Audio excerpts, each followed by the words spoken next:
Yo, what is up everybody? It's psai. Welcome to another video. Today I've got a deck profile for you guys. I played Sky Striker Orcust at locals. I posted a few of the duels on the channel. This deck definitely needs some work and I would have been able to do a lot better, but unfortunately I'm not smart enough anymore to run this deck optimally. There were several different scenarios where if I had um, played my interactions differently, I would have been able to win game states where I ended up losing. So that was really sad and unfortunate.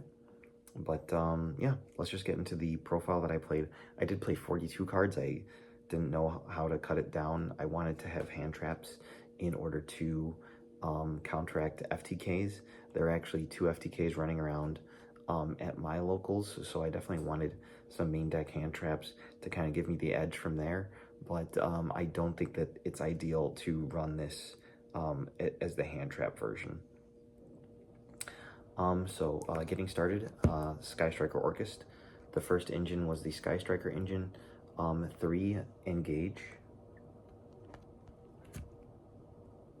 1 Hornet Drones, 1 Widow Anchor, 1 Shark Cannon, and I did main deck the 1 Afterburners. You could play 2 Widow Anchor and side the Afterburners, and I think that's what I might do in the future. Next up for the Orcust engine, 3 Orcust Gearsu, 3 Harp Horror, 2 Orcust Nightmare. I played 2 Symbol Skeleton. A lot of people are just playing 1. And I did play the 1 World Legacy World Wand. Yeah, the Orcust engine is very strong. It has a couple different pushes, which is nice. Your Harp Horror is a push, and then your Symbol Skeleton is also a push. And if you normal summon Gearsu, that's also another push because you can put an extra monster on board. I opted to play Zeus, spoilers for the extra deck. But in hindsight, it wasn't correct. My idea was I could normal summon this, dump a harp, make the token, turn the token into a Link Spider, link up into Galatea, make Dingirsu send something, attack, main phase 2 overlay for Zeus, clear the rest of the board, and then go full Orcust combo by using the Harp Horror in the graveyard in main phase 2. That's a pipe dream. I don't know how I thought that would work. I did it once, and I did it on purpose. I purposely went out of my way to do that, and it was terrible. It was just bad. So yeah, it's unnecessary. Next up for the spells and traps, the 1 Babble, very good to end on, but not absolutely necessary. Especially if you're afraid of board breakers. Tempai is main decking Lightning Storm and Raigeki now, and that's very scary. I opted for 2 Orchestrated Returns, but I do see lists playing 3. That is an option. And then the 1 Orcust Crescendo. Next up, I opted to not play Armageddon Knight. I just played 1 Dark Grepher. It was alright. It does take your normal summon unless you have your Nightmare or your Wand in your hand to pitch to special summon it. This would probably be better with like Dangers or something like that, or like a higher dark count. I didn't play the Rhoda because I wasn't playing the Armageddon Knight, so it's just the 1 Dark Grepher. But you could play it with Rhoda and a copy of Armageddon Knight, or 3, because Armageddon Knight's at 3. Triple Allure of Darkness. I opted for that portion of the draw power. And then actually, quick note, I opted out of the Gizmek Orochi, which was a big mistake. Gizmek Orochi is broken in this deck. Next up, we've got Upstart Goblin. I played that at 3. And then that's it for the consistency cards. Next up, I did play some hand traps like I mentioned. I played 1 Skullmeister. Shout out to E for the QCR. I played 1 Effect Veiler. and I played triple Ash Blossom. So the idea was I wanted an extra dark in the deck, which is why I played the Skullmeister that E gave me, and Ash is the most generic one, and then Valor was just the strongest monster hand trap that I could think of. If people were playing more Lynx, then I would have opted for Phantasme, but I decided on Valor just because targeted negation is still really good. Next up, speaking of targeted negation, I opted for Forbidden Chalice in the main deck at 3. And then I had a bunch of 1-ups. I had 5 1-ups at the end. Foolish Burial is just generic. It helps your Sky Striker engine because it puts a spell in the graveyard, and it can dump any one of your orcust pieces that you're missing, or to actually start your full combo by dumping Harp to just special summon from your deck. Terraforming, this can either search your Orchestrated Babel, or you can search your Chicken Game, which is an extra draw 1. Pretty nice. Final 2 cards, we've got Called by the Grave and Triple Tactics Talents. So that's the 42 card main deck. I would make a bunch of changes, and I will, and I'll probably take that to my friend Jake's house tonight to test it out. And I'll probably try to record 1 or 2 duels with the deck, with the changes, and then give an updated deck profile. But I wanted to get this one out there to let you guys know what the list was that you guys saw in those previous duels. But like I said, this list could do with some improvements, so I'm going to try that. But I don't want to play this in another tournament again. It's very strong still. It's just that it's like kind of like branded. It doesn't have as many lines as branded. Branded Despia, that is, but I think it takes a similar amount of intellect to optimize the way that you're utilizing your cards. I took the gift of drawing Engage off of the bonus draw for Engage, and I threw it into the garbage. And I need slower, not slower decks. I need a deck that's easier to use. Like, I don't want to insult all your Drytron players, but I play Drytron and it is free. Also, Kashtira Sprite and Kashtira Tearlament, like, that's a little bit more big brain, but I can handle that. But Sky Striker Orcust and Branded, that's up here. Like, you need to be a genius to optimize it. Extra deck. Extra deck, we've got the 1 Sky Striker Ace Kagari.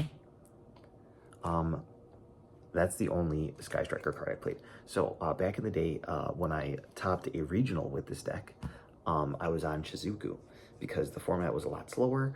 If I had some disruptions, then I could hold them off of their combo. I was playing a hand trap build, and Shizuku is really good if you only draw into your Sky Striker engine. You can end on a Shizuku, and then you can add an Engage at the end phase or something else for follow-up. Now people are playing Azalea. I opted to not play it because I didn't see the point, and it did not come up. So I didn't play Azalea. Next up, Orcust Engine. I played Tuding Girsu. I opted for 3 Galatea, even though I only have 2 ultis. This camera angle is terrible, so hopefully you guys can hear me because I'm being a little bit quiet for my son. And then 1 Long Girsu. So that's the Orcust Engine. The 3rd Galatea did come up, so I'm glad I opted for 3. But yeah, that engine was broken. Barricade Borg Blocker. I almost cut this. I forgot what I was going to play in its place. I think the Azalea, but I was like, this is mandatory.